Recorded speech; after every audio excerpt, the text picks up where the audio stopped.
Hey, what's up guys, welcome back to another monster video. So in today's video I'm going to be reviewing the monster Brankio at level 120 rank 2. So I hope you're all excited. If you are, make sure you drop a like, subscribe. Anyways, it's gonna get started.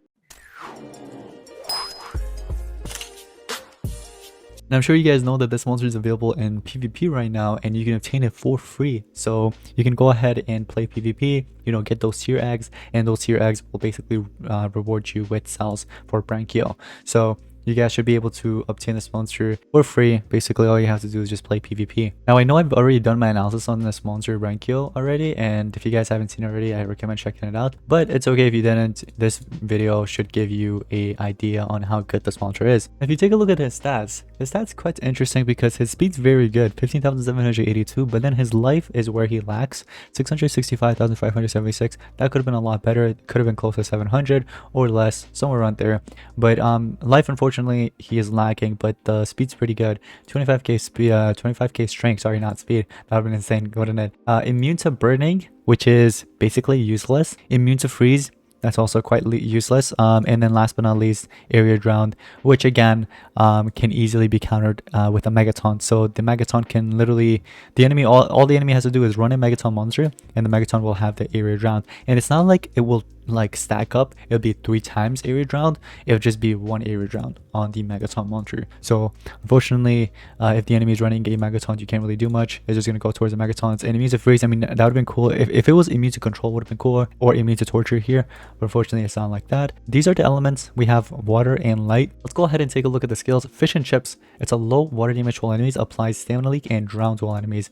Okay. Look at my tattoos. It's a heavy light damage and applies total blind and removes 50% of stamina. We'll go ahead and run that as well. Now you removes 100% of enemy's stamina and applies drown to enemy. Okay.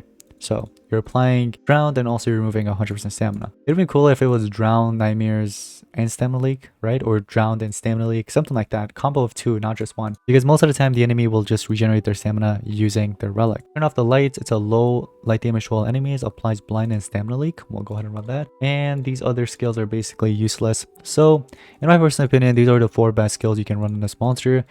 Is he good based off of his skills? Unfortunately not. If you actually, here, let me correct myself. If you're a starter player, any mythic monster is good, including Brankio. But in the competitive scene, nobody's going to be using this monster, unfortunately. Now, the stamina costs aren't actually that bad, and I do like the cooldowns a lot. I think the cooldowns and stamina cost is literally the best part for this monster, besides the speed, obviously. But other than that, the skills could have been better, you know what I mean? We've lost dancing, which is a triple damage to all allies for 1 turn, and stamina regen to all allies.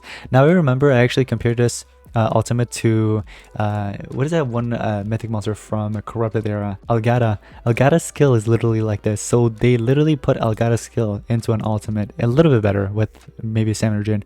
I'm not sure if the triple damage actually comes with stamina regen for Algata. Maybe it does. Then in that case, it's literally just a copy and paste. But anyways, in terms of relics, I would do a Merc Staff. And for the trap, what I would do, I would give it an Adderlast trap. These 2 relics will go very well together with the skills that this monster has. For example, this one right here, after you apply the stamina leak and drowned, this right here will deal water damage and also remove stamina using nightmares. So you're going to be applying another torture, and on top of that, this will also apply a torture toxins. So you're going to be dealing the nature damage.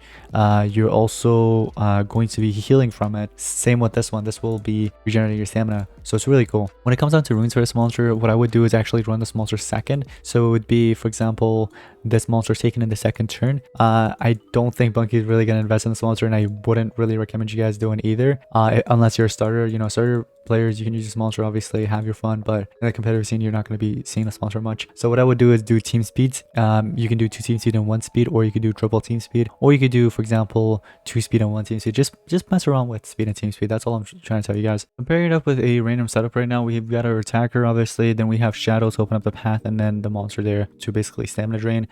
Again, stamina drain is really not the best thing you could do to monsters because they can always regenerate their stamina back, but it's all right. We're gonna try to make the best possible with this monster.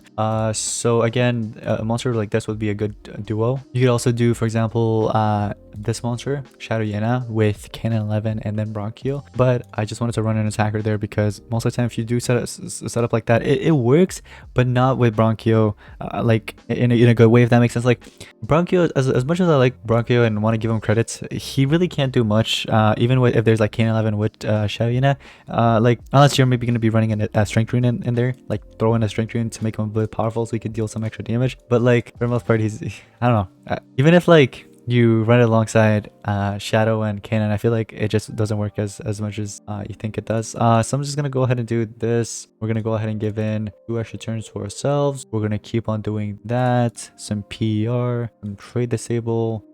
Now we can turn transfer right now, but I don't want to. I'm actually going to, let me see. I'm actually gonna go ahead and turn transfer to myself again, and we're going to open up the path a little bit more like this. Okay, right after this we should be good. No more burning, right? All right, cool. So now you can go ahead and turn transfer over now that the path is open. Oh my gosh, evasion, are you kidding me? That sucks. So yeah, unfortunately this monster can't do much against evasion. You gotta be careful. Now he's not actually dealing much. He's actually dealing a pretty decent amount of damage, I would say. Heavy light damage with total blind. Do you want to run that? You want to use it? Sure. If you want to go ahead and total blind the monster, you can do that. The monster is now total blinded. Oh, unfortunately he died thanks to the Relics talents. Trade disable, sure, we'll do this. ER. If I do another trade disable, I'm gonna die, but it's okay because we can come back. Oh, the monster's gonna die, but she'll come back, so it's okay. Go ahead and get that extra turn, and now we're gonna go and turn transfer back over.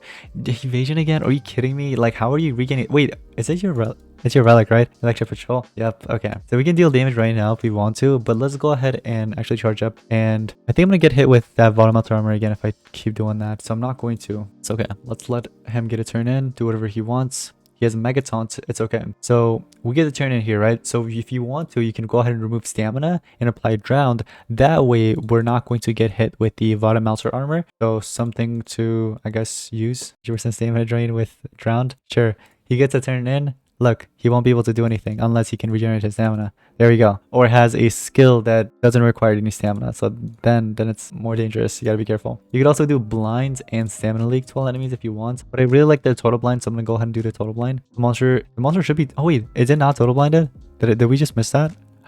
Oh, he's immune to it. He is immune to it. Oh no. Okay, so we'll do PR. We'll go ahead and give him another try. We're gonna give him another chance. All right. This time we're going to do a stamina leak and drowned. That way he's gonna have to charge up again. So it's like every time he gets a turn in, he's gonna lose stamina basically. You know what I mean? Thanks to this monster. So I mean, he's some bit of a help, right? Like, look, he just keeps on draining stamina and he just keeps taking tortures. And, you know, every time he takes in the turn, he basically takes a lot of damage. And there it goes. The monster died thanks to the stamina drains that I was doing. So I guess he did something in that battle for sure. I wasn't expecting that much, but okay. It is what it is. So again, for starters, it's a pretty decent monster. You can definitely go ahead and use him on your team, but I don't know, he could be a lot better obviously. I'm going to deal damage to this Megaton so we can eliminate him, and he might actually resurrect, but it's okay. We're going to do an NER here because I really need it. Let's do an NER with Light Hater. Both of them are light too, which is cool. So here, if we don't want Serpentix to go crazy on me, let me see, he's not running any relics that will regenerate stamina, therefore I could use this. I can apply Drowned, which is actually going to deal a lot of damage since he's a fire monster, and on top of that, the stamina, there's no stamina. Okay, so it looks like Nation's Spiral kicked in and helped them out. I'm gonna go ahead and deal damage to you, get rid of you. Yeah. All right, do I have a Shadow Essence? I should have at least 2 right here, right? So yeah, get out of here. Monster's dead. We'll go ahead and PR that. Let Brankio get a turn in. And with Brankio, again, you can blind, but then if the monster has hardened, tough or bulwark or whatever it is, or immune to blind, unfortunately it's not gonna land. That time it actually landed. Look at that, look at those 2 relics coming in and dealing damage as well. Like, I'm telling you guys, it makes a difference, trust. So obviously we can't let him get a turn in because he's going to destroy both of my monsters. If he does get a turn in, I'm gonna go ahead and turn transfer over right now with the Light Hater. We can actually do a remove 100% stamina with Drowned, therefore he can't do anything there, and charge up, and he gets a turn in. We could do a total blind this time, and the relics kicking in and dealing the extra damage, eliminating the monster, obviously securing us the win. Pretty cool. So anyways, overall guys, is this monster worth the investment? Unfortunately not. I would say another free-to-play monster that unfortunately is not as good as you think. Most of the time they do this obviously because it's a free monster, but if you are a starter, he's not that bad, you know what I mean? He's pretty decent, so go ahead, invest in him. But anyways guys, that's gonna wrap it up for today's Monster Gems video. I hope you guys did enjoy, and if you did, make sure you drop a like and subscribe, and that's gonna be pretty much it. Thank you guys for watching. I'll see you next one. Peace out.